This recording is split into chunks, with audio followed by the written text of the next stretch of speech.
সম্মানিত হাজিরিন, তো এই রমজান মাসের শেষ দশকে আমাদের করণীয় হচ্ছে বেশি বেশি ইবাদতের দিকে মনোযোগ দেওয়া। আপনার আমার নবী শেষ দশকটা কিভাবে কাটিয়েছেন?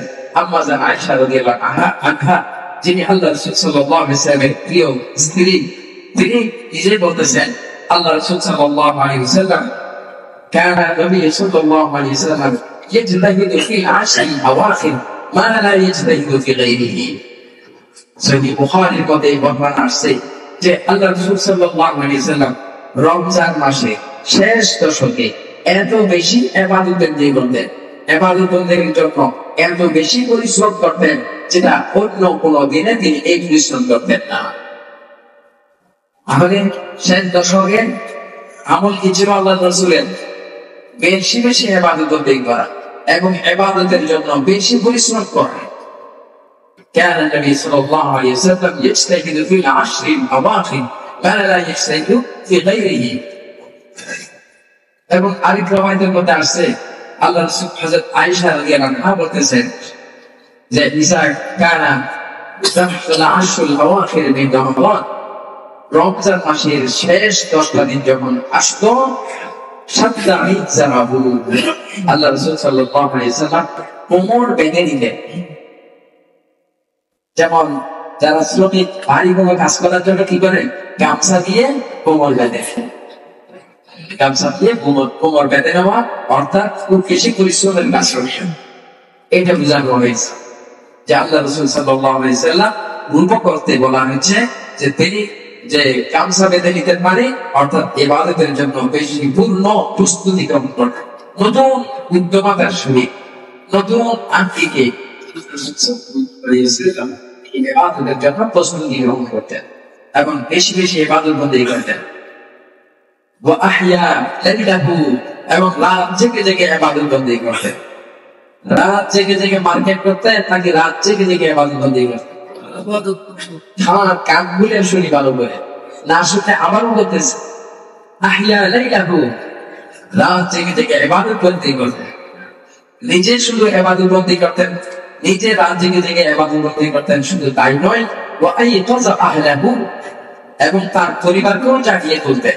নিজেও ইবাদতের জন্য শেষ 10টা দিন রাত জেগে জেগে আল্লাহর দরবারে কান্নাকাটি করতেন, তওবা ইস্তিগফার করতেন, ইবাদত বন্দেগী করতেন, পরিবারকেও নিজের সাথে ইবাদতের মধ্যে শরীক করতেন। আমরা পরিবারকে নিয়ে মার্কেটে যাই না, বিভিন্ন সময় বেড়াইতে যাই না, আত্মীয় স্বজনের বিয়ে অনুষ্ঠানে পরিবারকে এইভাবে মাঝে মাঝে আত্মীয় স্বজনের বাড়িতে নিয়ে যাওয়া, এটা সুন্নাত। কিন্তু এই সুন্নাত তো পালন করি, কিন্তু ওই সুন্নাত তো কখনো পালন করি নাই যে নিজেও বলবো যে শেষ 10টা দিন আমি ইতিকাফ থাকবো, তুমিও ঘরের মধ্যে ইতিকাফ থাকবে, তুমিও আমার মতো ইবাদত করো। এরকম স্ত্রী যদি আপনি পান তাহলে আপনার সৌভাগ্য। রাসূল সাল্লাল্লাহু আলাইহি ওয়াসাল্লাম ইরশাদ করেন, ওই বান্দার প্রতি রহম, আল্লাহ রহম করুন। আপনার জন্য আপনার নবী দোয়া করতেছে যে স্বামী তার স্ত্রীকে শেষ রাতে তাহাজ্জুদের জন্য জাগিয়ে তোলে, আর ওই স্ত্রীকে আল্লাহ রহমত করুন যে স্ত্রী তার স্বামীকে শেষ রাতে তাহাজ্জুদের জন্য জাগিয়ে তোলে। এই সংসার সুখের সংসার হবে, এই সংসার বরকতের সংসার হবে, যে সংসারের মধ্যে স্বামী স্ত্রী একে অপরকে ইবাদত বন্দেগীর জন্য সহযোগিতা করে, একে অপরকে ইবাদত আল্লাহর হুকুম পালন করার জন্য, শরীয়তের বিধিবিধান পালন করার জন্য একে অপরের সাথে এভাবে শরীক হয়, একে অপরের সহযোগিতা করে, ওই ঘরের মধ্যে আল্লাহর রহমত, ওই পরিবারের মধ্যে আল্লাহর রহমত, ওই সংসারের মধ্যে আল্লাহর রহমত। এজন্য নিজের জাগ্রত থাকবো। আমার ফ্যামিলিকে আমি বলবো যে শেষ 10টা দিন আর কোনো মার্কেটের দরকার নাই, আর কোনো বাজারের দরকার নাই, শেষ 10টা দিন তুমি ঘরের মধ্যে বেশি বেশি আপনার পুরুষেরা, স্বামীরা মহিলাদেরকে এই ইফতারির বিভিন্ন আইটেম তৈরি করার জন্য এত বেশি কষ্ট দিই, যার কারণে তারা মাগরিবের নামাজটা ঠিক মতো করতে পারে না। এটার জন্য আমরাও দায়ী। আমরা ঘরের কাজ নিয়ে সম্পৃক্ত করবো, এত বেশি খাবারের আইটেম করবো না যেটার কারণে তার কষ্ট হয়, এবং এটার কারণে তার মাগরিবের নামাজ পর্যন্ত ছুটে যায়, আসরের নামাজ ছুটে যায়। এই ইফতারির এই আয়োজন, একটা ইফতারি করতে এক খেজুর, এক পানি, আল্লাহ রাসূল সাল্লাল্লাহু আলাইহি ওয়াসাল্লাম ইফতারি ছিল। আজকে উম্মত আমরা এই ইফতারকে কত লম্বা পরিধি বানিয়ে দিচ্ছি, লম্বা আইটেমের ইফতার, যার কারণে আমার ফরজ ছুটে যাচ্ছে। আমার কাছে খুব ভালো লাগে মাঝে মাঝে বাইরে আমাদের মুফাদ্দিদের ঘরে বাসায় ইফতারি করতে হবে, আসার সময় তলে তলে মুসল্লিরা যে পরিমাণ মাগরিবের জামাতে শরীক হচ্ছে, আরে আল্লাহর বান্দা, আল্লাহ পাক রব্বুল আলামিন আপনার প্রতি কি খুশি। মিছিলে মিছিলে জামাতের জন্য আসতেছে, মিছিলে মিছিলে ফজরের নামাজের সাথে আদায় করার জন্য আল্লাহর কাছে, ফেরেশতাদের কাছে এই দৃশ্যগুলো কতই না চমৎকার। এজন্য ভাইরা, আমরা পরিবারকেও ইবাদতের মধ্যে শরীক করবো, পরিবারকেও আখিরাতের জন্য প্রস্তুত করব। স্ত্রীদেরকে, আমাদের সন্তানদের, বাচ্চাদেরকে জানিয়ে দেবো যে শেষ ষষ্ঠ দিন আল্লাহকে ডাকার জন্য। জীবনের অনেক উদ্দেশ্য আমাদের আছে। দুনিয়ার জীবনটা আমি যেন ভালোভাবে কাটাতে পারি, আখিরাতের জীবনটা যেন আমি সুন্দর ভাবে, আমার মৃত্যুটা যেন সুন্দর হয়, আমার কবরের জীবন যেন সুখীময় হয়, আমার পরলোক যেন সুখীময় হয়, আমি জান্নাতের যেন অধিকারী হতে পারি, সেই নিজেও চেষ্টা করতে হবে, পরিবারকেও চেষ্টা করতে হবে, পরিবারকেও এই কাজের মধ্যে লাগাইতে হবে। ইয়া আইয়ুহাল্লাযীনা আমানু কুউ আনফুসাকুম ওয়া আহলিকুম নারা, হে ঈমানদারগণ, তোমরা নিজেও জাহান্নাম থেকে বাঁচাও, ওয়া আহলিকুম, তোমার পরিবারকেও জাহান্নাম থেকে বাঁচাও।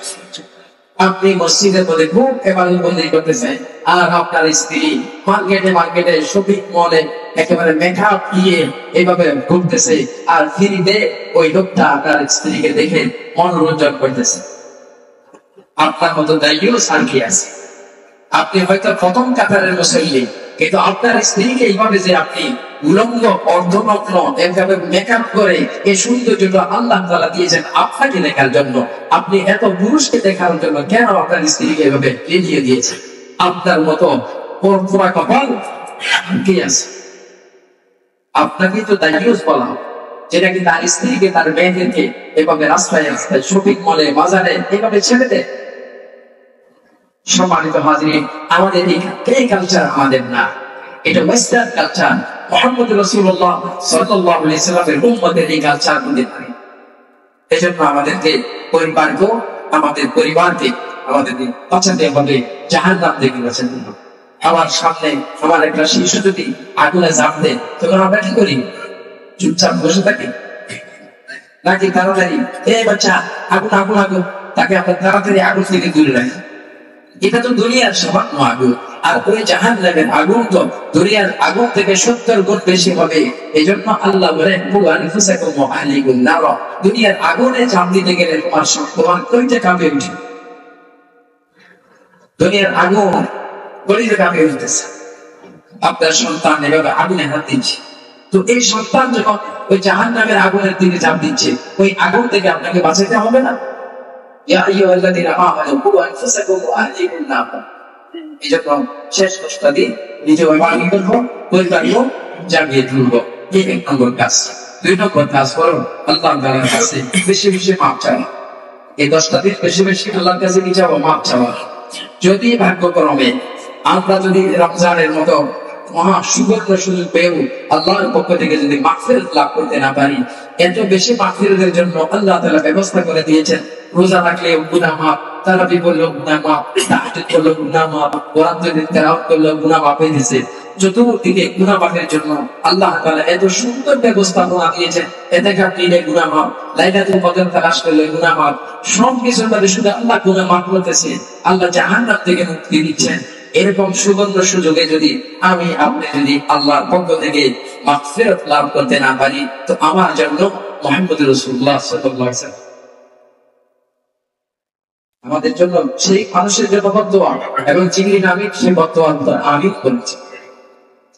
রাসূল সাল্লাল্লাহু আলাইহি ওয়াসাল্লাম বলেছেন, রহিমা আনফুরাজুরিন, 3 শ্রেণীর মানুষের জন্য আল্লাহ রাসূল সাল্লাল্লাহু আলাইহি ওয়াসাল্লাম বা জিবরিল আমিন বদদোয়া করেছেন, রাসূল সাল্লাল্লাহু আলাইহি ওয়াসাল্লাম আমিন বলেছেন। 3 শ্রেণীর মানুষ। 1 শ্রেণীর মানুষ হলো যুকিরতু ইনদাহু ফালাম ইউসাল্লি আলাইয়া, যে ব্যক্তির সামনে আমি নবী মুহাম্মদের নাম উচ্চারণ করব, কিন্তু আমার নামটা শুনে সে সংক্ষিপ্ত একটা দরুদ পড়লো না। আমাদের নবী মুহাম্মদ সাল্লাল্লাহু আলাইহি ওয়াসাল্লামের নাম শোনার সাথে সাথে একবার দরুদ পড়া ওয়াজিব। একেবারে শর্টকাটের মধ্যে সাল্লাল্লাহু আলাইহি ওয়াসাল্লাম। যে ব্যক্তি আমার নামটা শুনলো, নাম শোনার সাথে সাথে দরুদ পড়লো না, সে গোপাল করা, সে হতভাগা। এরপরে আরেক ব্যক্তি যে নাকি আবাওয়াইহি ইনদাল কিবার, যে নাকি মা বাবা অথবা দুইজনের একজনকে বার্ধক্যের সময় পেয়েছে কিন্তু বাবা মার খেদমত করে জান্নাত অর্জন করতে পারে নাই, রাসূল সাল্লাল্লাহু আলাইহি ওয়াসাল্লাম বলেন সে হলো সবচেয়ে বড় হতভাগা, সে হতভাগা কপাল পোড়া। আরেক ব্যক্তি সম্পর্কে বলা হয়েছে মান আতারাকা রমাদান, যে নাকি রমজান মাসের মতো মাগফিরাতের মাস পেয়েছে, সুতমান সালাহা, রমজান শেষ হয়ে গেছে, ক্বাবলা আন ইউগফারা লাহু, কিন্তু তার গুনাহ মাফ হলো না, সে ক্ষমা নিতে পারে নাই আল্লাহর কাছে তার গোলামের কারণে। ওই 11 মাসে যেরকম সুদ খাইতেছে, রমজান মাসে সুদ, ঘুষ খাইতেছে, ঘুষ, অন্য মাসের মধ্যে শরাব মদ পান করতেছে, এগুলো মান সেই মদ, অন্য মাসে নামাজ কাজা করতেছে, এই রমজানে নামাজ কাজা করতেছে, এত পথ আমলি তার জীবনে আল্লাহ তাআলার পক্ষ থেকে তার মাগফিরাত সে পাইলে আল্লাহ রাসূল সাল্লাল্লাহু আলাইহি ওয়াসাল্লাম বলেন সে ধ্বংস হয়ে যাক, সে ধ্বংস হয়ে যাক।